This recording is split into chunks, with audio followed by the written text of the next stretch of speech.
Thank you, Kathleen. Kate, thank you.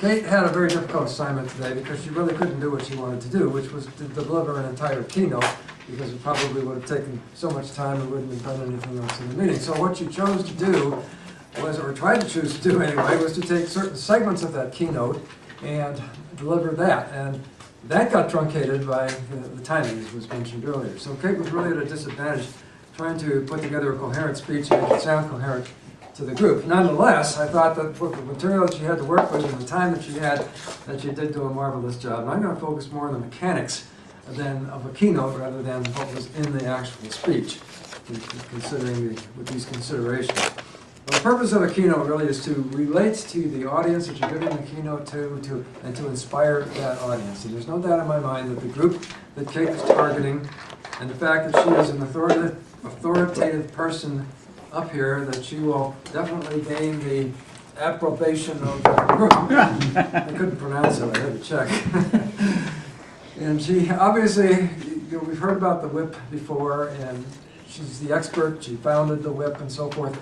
So people are going to be listening to her because of this knowledge, and that is good. She was confident up here, and she was authoritative.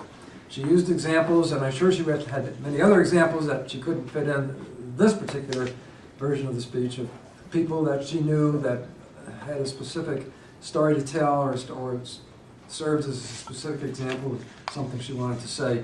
And she gave us one particular example, and I'm sure there's probably others you're going to use if you have the time. That's very effective. People tend to relate to stories. And you have a story, and I'm sure you have other stories. And that's why you see the politicians and the presidential candidate talking about, well, I talked to so-and-so the other day, and over here at the grocery store, and this is what they had to say. People relate to other people, so that's good to use that technique.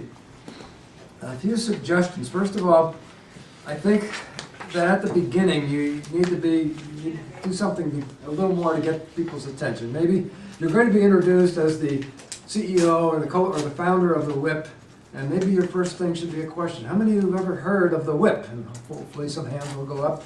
Of those of you that have, how many have been to the WHIP website?